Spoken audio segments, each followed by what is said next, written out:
Hi everyone. Have you ever needed to brainstorm ideas with your team but not sure how to group them? Well, this is one tool that's really going to help you out, and it's the Affinity Diagram. The Affinity Diagram takes all of those brainstormed ideas and helps you group them into buckets or groups very simply so that you can really easily categorize your ideas and then potentially vote on them or move forward on those ideas in those groups to make it a little bit easier on you and your business. And this is an affinity diagram that we're going to create in PowerPoint, a beautiful little one here, and there's two different methods, one that has a nice visual to it and the second one that has just nice groups in a beautiful little table here. And what we're going to do, if you're brainstorming ideas with your team, you can write them down as they come up with the ideas. And then when you've got a whole bunch of those ideas, maybe you find that two or three fit in the same group. Maybe there's one around improvements, for example. Maybe there's one around complaints, for example. And all of these we can put together in those groups so that we can move forward and make it a little bit easier on us and our team. The table approach works very similarly. Once we've brainstormed all our ideas, it's very easy to put them into any group that we can change, and we can change the name very easily to suit whatever it is that we're working with. We're going to show you how to create this today, and it's going to be a whole bunch of fun. Let's get into it.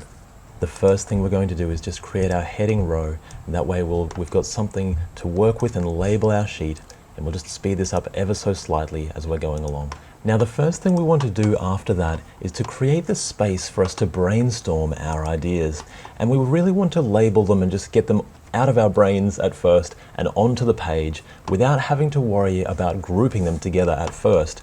This is the most important stage, and to do this, let's create a little section and we'll make a nice rounded rectangle. And if we have a rounded rectangle here, we can right click on this and we can put the fill to be white or clear, your choice. And the weight of the outline, let's just make that a little bit larger.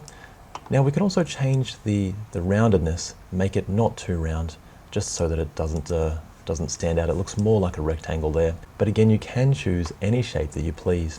If we right click and go to edit text as well, now we can say these are our brainstormed ideas. If we select that text and just change the color, again to any color that you like, maybe it's a dark gray, maybe it's a black, we'll put that underlined, and we actually want the text to be on the top. Now that looks like a heading for our brainstormed ideas section. We'll make the outline a little bit of a darker color, and now that's starting to look really nice. But what about the brainstormed ideas themselves?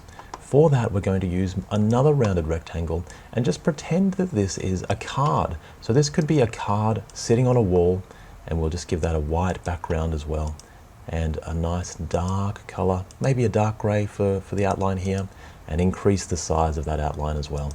But yes, for this, we're going to pretend that these are cards on a wall that we're writing as we go, nice and easy for our team. If we edit the text here as well, we're just going to say idea 1, and now we can edit the look and feel of this text. Maybe it needs to be a little bit smaller, and it can be in the center. That's good. And now if we format this shape, we just want to go to text options and the text box options, and we just want to reduce the margin, maybe even remove the margin.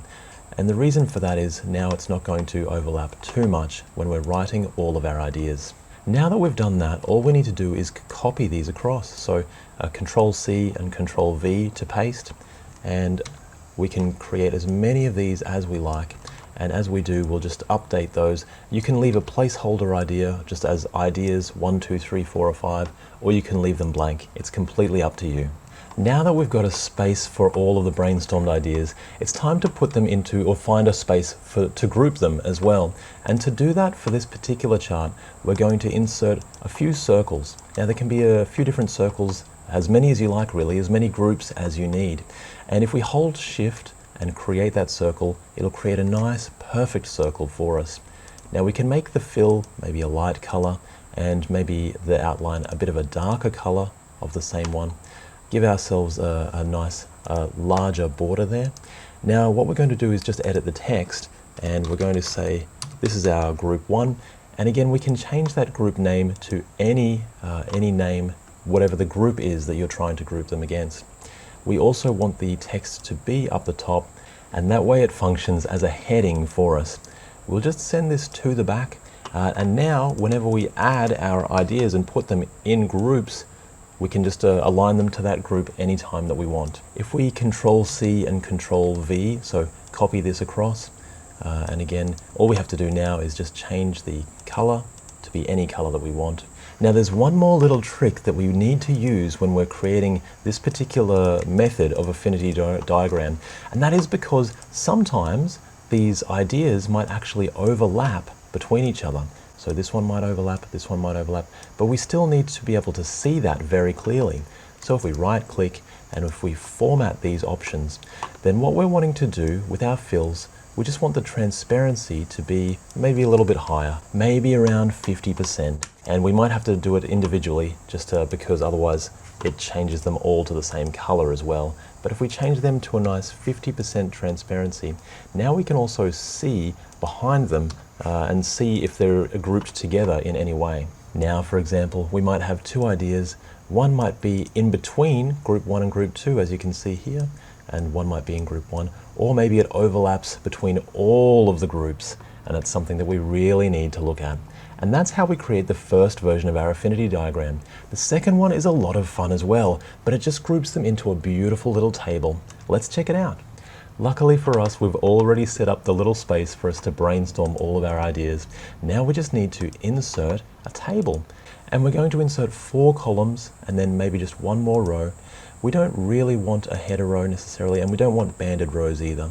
We want to be able to mold this to be whatever we want. Now you can have as many groups again as you like.